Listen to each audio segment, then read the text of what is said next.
I'm Michelle Stinson Ross, I'm Tina Schweiger. and we are talking about some really cool stuff. This is one thing that we have spent 3 years playing in, Tina. We are talking about how we experience emotions and particularly a method of tracking that experience called experience sampling. And that's where I want to start is just like a really basic understanding of what is experience sampling, Tina. Experience sampling is coined by Mihaly Csikszentmihalyi, which I probably, as much as I practice, I'm still not getting that correct. But the scientist from the 1970s who invented experience sampling as a way to gather data about things that are happening in the moment. So in the moment, he was inspired by the pager, and that was invented in the 70s, if you can imagine.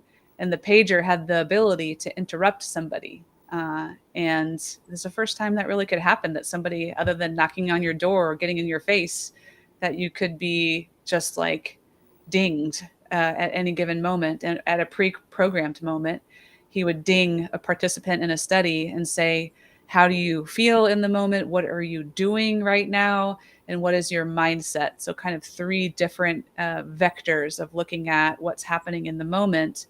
And then they would pull out a pad of paper and a pen and just, fill out their emotion, write their mindset, and talk about what they were doing.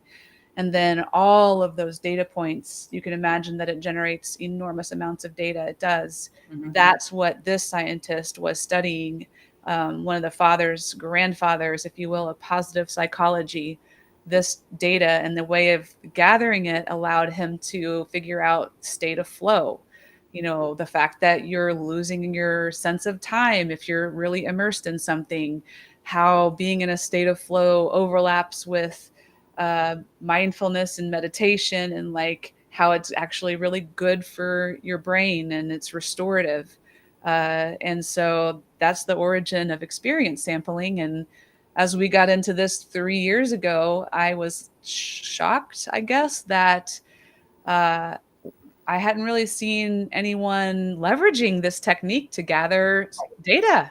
Right. So I want to refine this just a little bit if you don't mind and ask you more about the methodology of why he felt like it was important to ask those specific questions in a moment and have people because that's kind of the whole bit of this as far as Mhm. I'm concerned is how are you feeling right now in this moment? What are you experiencing right now in this moment? So can you speak a little bit more to the history of why he decided to do that specifically?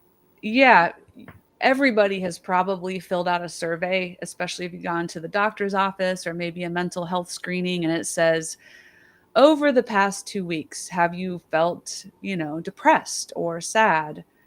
Well, I don't know about you, but when I get that question, I'm like, oh God, how have I felt over the past 2 weeks? Hmm. Like, I kind of only know how I feel right now.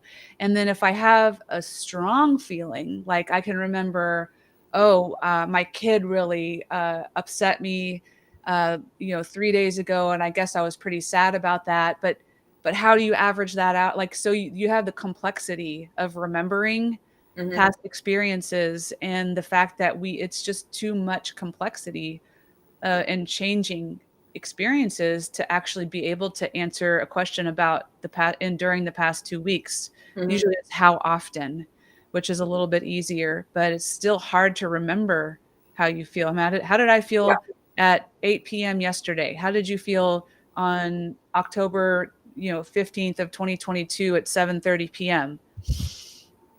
No. Don't know. So No. that's why asking in the Well, moment and catching it. yeah, especially with somebody that maybe isn't engaging in a lot of emotional awareness, where they actually pay attention to how they're feeling, that it gets really difficult. It So, does. I also wanted to ask you because obviously, what he was doing was sampling somebody's experience and Hmm. trying to do it as a quote unquote focus group wasn't going to work because it was taking them out of their normal environment, their what he would have sampled in a focus group would not have reflected their normal day-to-day experience, right? Mhm. Yeah, to me, it's the difference between gathering data on what people are experiencing and sensing and having that data be accurate because it's coming from in the moment versus thinking that you're getting experience data about people's experience, but what you're actually getting is data about people's memory of Okay. their experience. And those are two different things. Our use of experience sampling is because we get better data. Right. So my second question about the how was it developed? This is where the technology component, I think, plays a role because, like I said a moment ago, um, getting people to come to a space to ask them about, how do you feel right now? What, because you're taking them out of their normal environment, you're not going to get a really good sample of what goes on in their day-to-day life. Hmm. So he actually leaned into the tech, which you mentioned was the Hmm. pictures. So what role did technology play in order to get the type of data that he really needed to discover flow?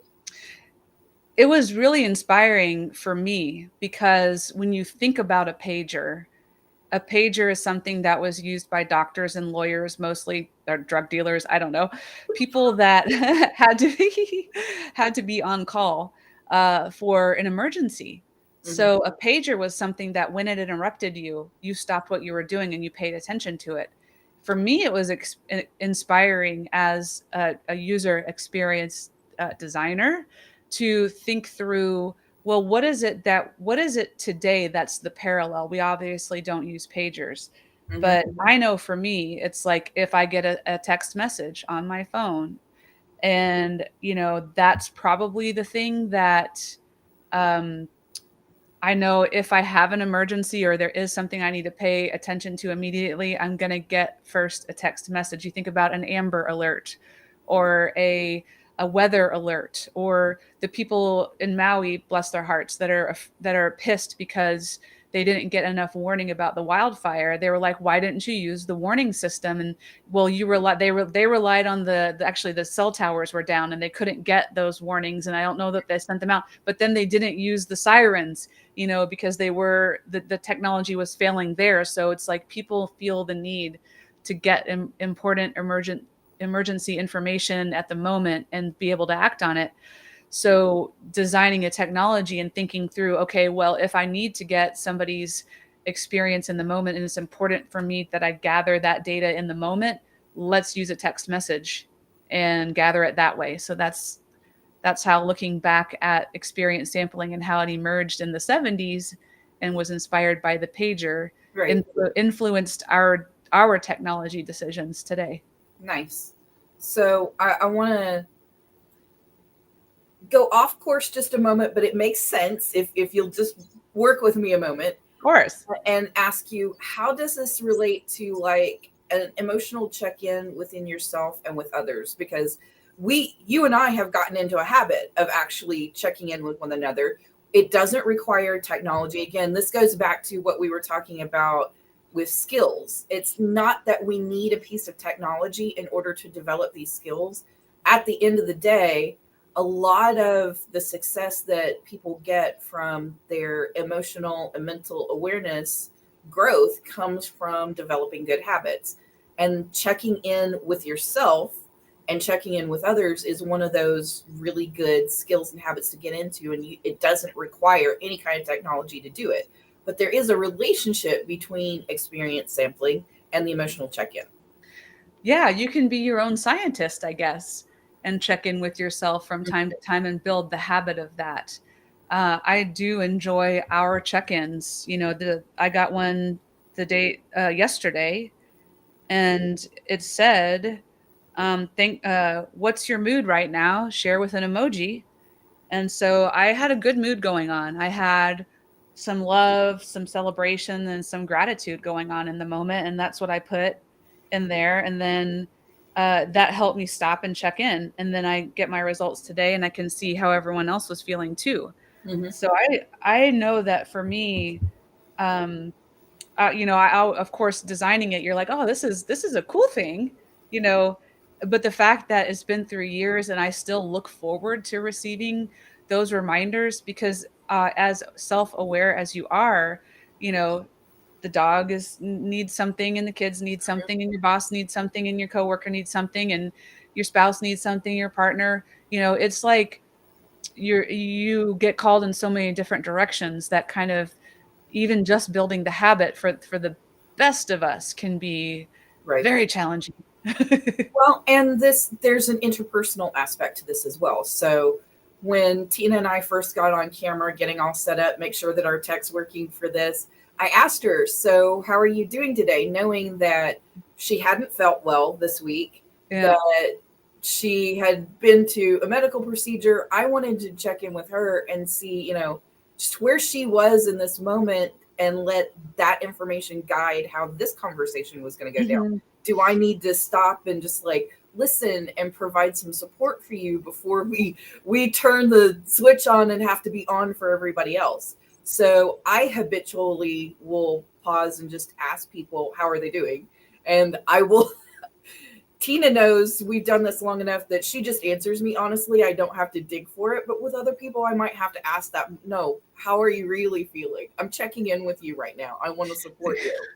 I gotta say, I love it that you do that, and I appreciate it so much. I mean, not only does it make me feel seen and heard, it gives me, we get on camera together 15 minutes, before we air, because we want to give ourselves the time to like go through, oh yeah, I did have this giant needle stuck in the back of my head for a pain block yesterday, and it was bloody, and I'm waking up in the middle of the night feeling that migraine as a result, and kind of going through some of those in the moment experiences that are influencing, how we're performing cognitively and how we're getting through our day-to-day requirements. I have so much gratitude that we have that practice, Michelle, and thank you for doing that and calling that out. And I want to encourage everyone to work harder on checking in with your fellow people. Right. And maybe starting what we do. We start a meeting and we're like, hey, just to check in, how are you feeling right now? How's your mental state right now? Mother And does it too. yes, yes, all three of us get on, and then we don't let it hijack the whole No, meeting. we don't. No, but what we gain out of that, I believe, is we gain more trust with each other. We gain a better sense of belonging. We gain a deeper connection, and that we see, hear, and respect one another. And then we're all, quite frankly, less distracted when it comes time to get to business and to go through, just the checklist and the things that we need to do and the day-to-day business. We can do so with more cleanliness, with more uh, precision and accuracy and authenticity and happiness and healthiness, and it's all better. Right. Right. It absolutely is. And this isn't something that's exclusive to people checking in with others. Yes, that's valuable, but you can also do it with yourself. You don't necessarily need your cell phone or something going off or a reminder or whatever. If you can build a habit of just pausing in the midst of, especially when you're feeling something intense, and just Mhm. asking yourself, okay, what's going on with me right now? Checking in with yourself is just as valuable. That's how you actually develop that emotional awareness and can use it as part of your emotional intelligence practice, Mhm. is to pause and also check in with yourself. Now, granted, sometimes we're, head down in work mode, and we're so focused on the thing that we're doing that we may not think to check in with ourselves. And that's when it is nice to have a little piece of technology to just kind of buzz, hey, pause for a second, check in. That's also Yeah, good and healthy for you.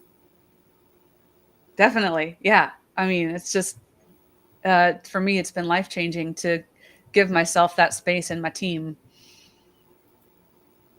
So Next on our list. yeah. So as we move forward, obviously the check-in is important. it can be done without technology, but as we said before, we have been adapting 40-year-old technology and practices into how we now do experience sampling at Feelalytics. And I wanted to go a little bit deeper. I mean, you did already show off the text message thread that we use, but talk a little bit about why we adapted it the way we did, why we were looking at it that way, and why we felt like when it comes to actually collecting emotions as data, we felt like this was the better way than, say, surveying people or any number of other ways that we could ask people questions. Because at the end of the day, that's actually what we're doing. We're just asking people the question. It's an in the moment survey, truly. And the reason, well, the concept about experience sampling came up as a great way to gather data, but then you have to say, well, how did Csikszentmihalyi gather that emotion data? There's the positive and negative affect scale, and it was simple 10 to 20 questions. How happy do you feel right now on a scale of 1 to 10? How afraid do you feel on a scale of 1 to 10? You know, an inventory of all the emotions. And I thought, wow, that's pretty cumbersome. And it might be very interruptive. And then if I'm halfway through a survey like that, I kind of have like, I don't really have any of those feelings anymore anyway, because I'm now frustrated that I'm having to fill a survey. Mm-hmm. So I thought, well, we naturally also react with emoji. And can we use emoji to represent in the moment mood, in the moment expressions? And so I started to do what I do, which is, well, who's done that? You know, who's gathered experiences, and you look and you're like, okay, well, there's the pain scale when you're at the doctor's, and you have the angry face all the way to the like happy face, or in 1 to 10, or there's, you know, a few examples out there, but not really many. And then the other prevalence of emoji use is popular culture and commenting on social media, sending quick notes on text message, and following the evolution of the emoticon to the emoji to the now more complex taxonomy of visual symbols that people use to communicate highly complex things. We have inadvertently developed a visual language that is based on emotion and emotion expression. And so we're like, well, let's use that. And then realizing also that since nobody's developed a scale or a measure for that, we had to develop a scale and a measure for that. And then being the good scientists that we are, we did a study on that, which which is what I want to present at the moment. So this is actually the title of the study, Are Emoji Valid Indicators of in the Moment Mood? Do you want to talk a little bit about how you developed the study, when we did it, and I will share a link to the published article in Science Direct. Please do. It is not paywalled. You can read the whole thing and look at all the statistics yourself. Partnership with Dr. Linda Kay at Edge Hill University in England. And I reached out to her directly. I found her as I was doing research on emoji and trying to figure out how I could assign numbers or assign data to these little guys, these cute little things. On top of the fact that as we were working to launch this business, part of our efforts included a lot of user research.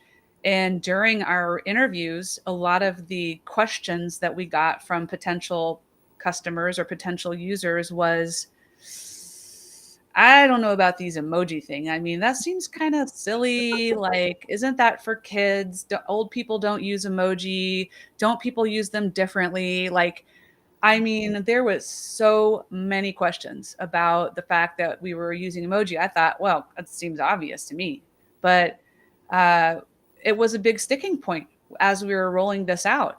And so I reached out to Dr. K and said, hey, we want to use emoji as a new measure of emotion in the moment. Would you like to author a study with us? Because I'm not a PhD.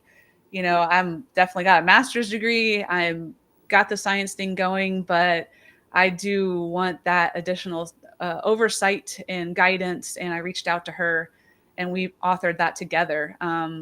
We conducted the study a year ago, gathered all the data, and then just spent the next year processing the data, looking at the statistics, doing the write up, doing the submissions to the journals, getting the peer review done, and then a year later, which is pretty fast, it's published.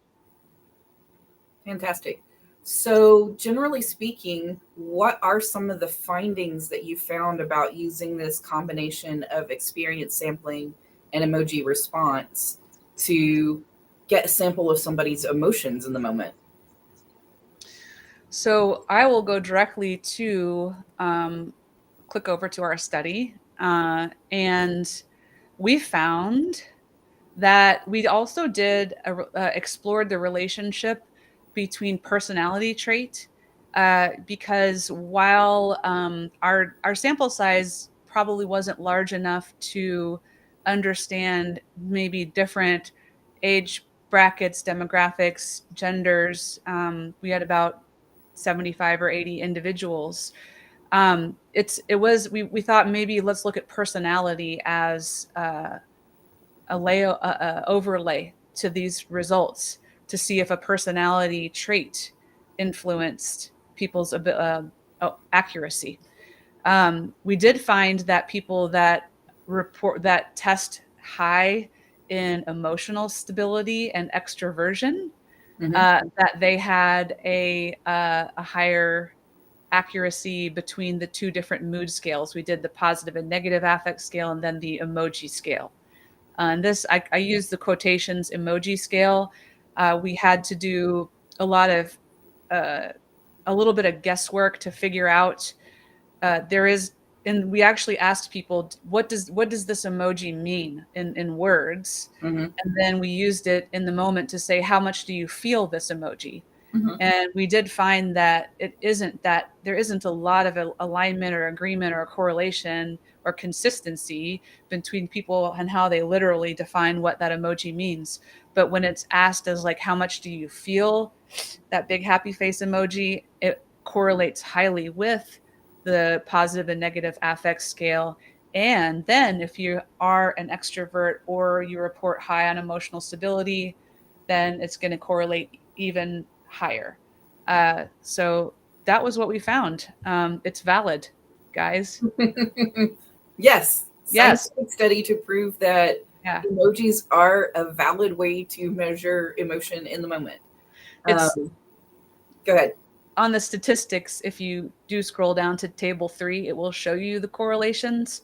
You can go directly to something like ashamed, which we used the emoji that if you go onto Emojipedia and you look kind of online and how it's used, it's the round face yellow emoji with the big round eyes and the blushed cheeks to mean ashamed. If you scored high on emotional stability, and that ashamed correlated 1.0. So it was a perfect correlation. So that was at the highest. We got a 1. We got a lot of 0.9s, 0.8s, and then we did get some smaller ones. The smaller ones were, I believe, where there's just kind of a gap between an emotion term and a lack of a accurate, like a representative emoji that everyone sort of intuitively understands. Alert, for example. How do you express, if you were to express an alert with an emoji, it might be that there's one that expresses alert, but that same emoji might express excitement or joy or other things too. Right. So that's where the correlations drop a little bit, is in some of the more nuanced overlap between the existing positive and negative affect scale and the lack of a direct parallel between our Unicode emoji keyboard. Cool. So, just as a follow up, how does this type of data and information help you like refine the things that go into what Feelalytics now has become? How do you kind of keep up with, because you mentioned that this is basically a language. We all know that language morphs over time, that people's usage of it changes over time. how does this data impact your interpretation of, say, emoji use? We recommend, our conclusion from this study is that it is a useful way to capture affect in the moment, emotion in the moment. It's a useful way to do that. And it has potential to uh, generate interesting bottom up data. So like what we like to say, like what is it we say? First party. You use the First word party, first first party party data. data. Yeah, so Yeah. that's a term that's used in digital marketing to mean that we got that response directly from the person we were asking, rather than letting a third party piece of technology kind of snoop. And so when you think about it, cookies and things that like track what web pages you've been on from like Meta or something like that, where Meta can tell us that certain Meta users have been on this page, that's technically third party data. Yes. We didn't ask the user directly, hey, what's your Meta account and what pages have you been on, right? That would be the analogous, is, Meta's interpreting that for us as third party data, whereas in the case of what we're doing with Feelalytics, we ask the respondent directly, how do you feel in the moment? And that data, because it comes directly from the person that we asked it, is considered first party data. And the reason that is important is because there hasn't been an existing scale that can measure in the moment mood that isn't cumbersome. Mm-hmm. B, in the moment measurements and experience sampling is something that is positioned to become an emerging method. So it's like, A, yes, you can use emoji.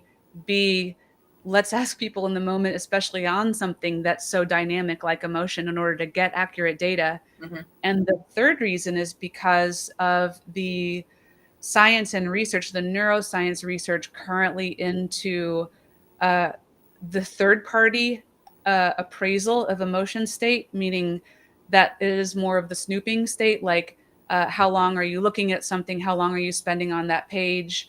What kind of a expression do you have on your face? And trying to kind of read the emotions from that is not super. It's emerging, and I can't say that I feel confident Right.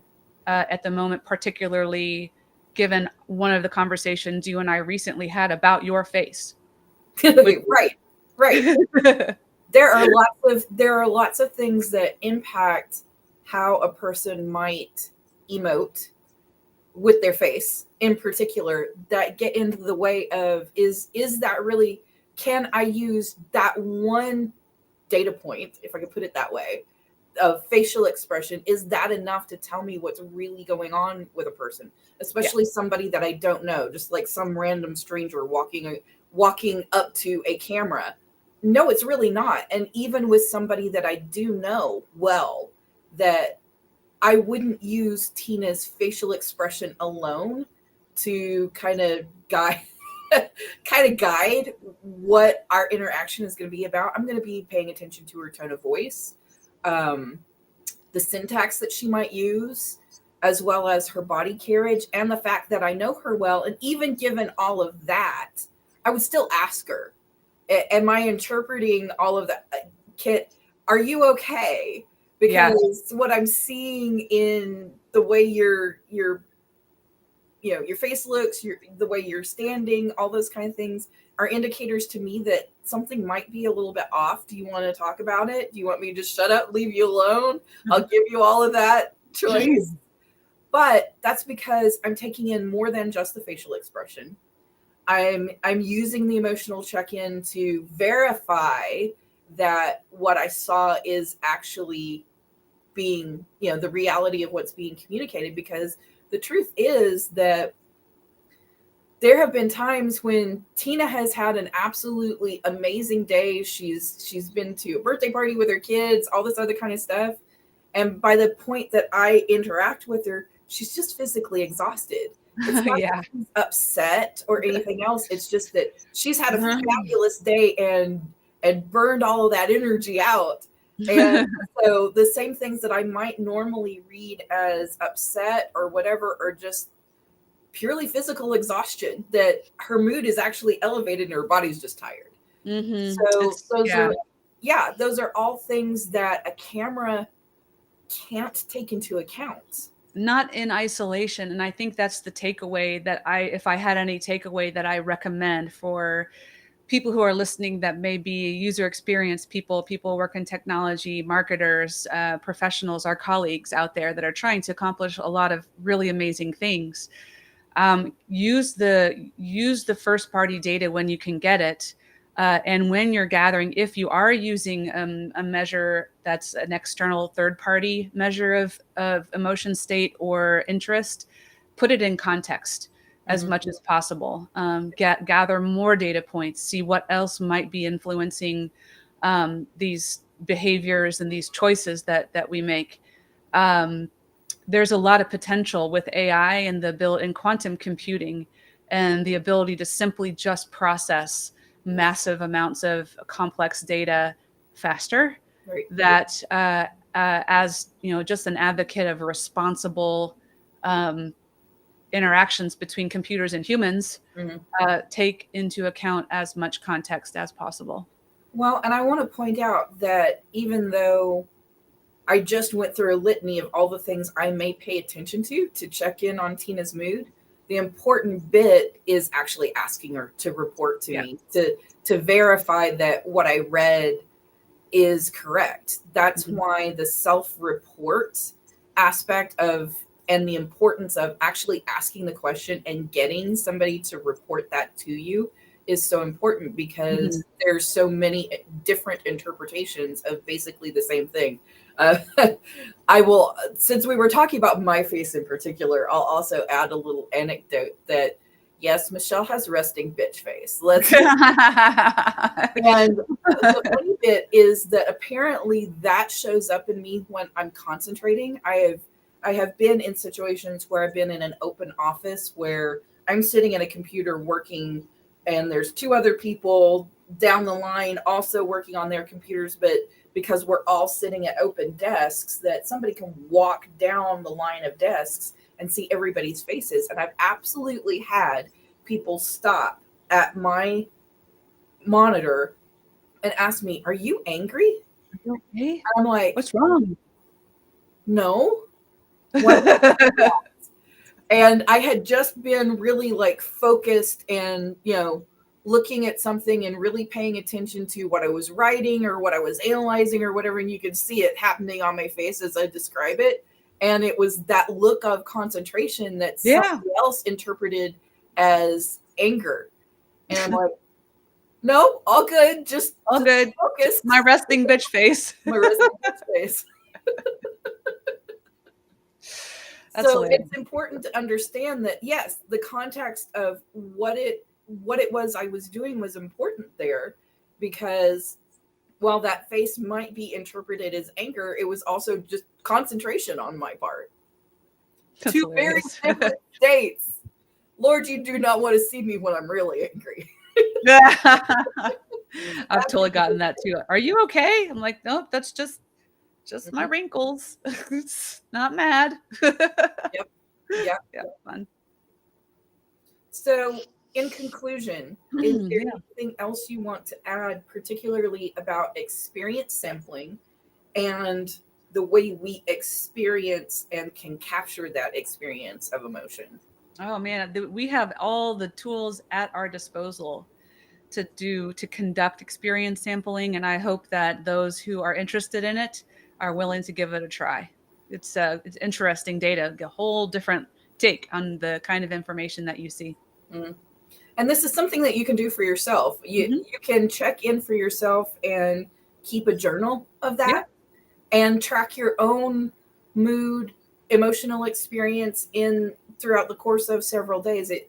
It's a really great experience and a really great habit to get into, especially if you're not used to being emotionally aware. If this is something, a new practice that you're trying, actually write it down That way you're not relying on your memory. You can just go back through the pages and see and look at the story that you're telling yourself when you check in. Yeah.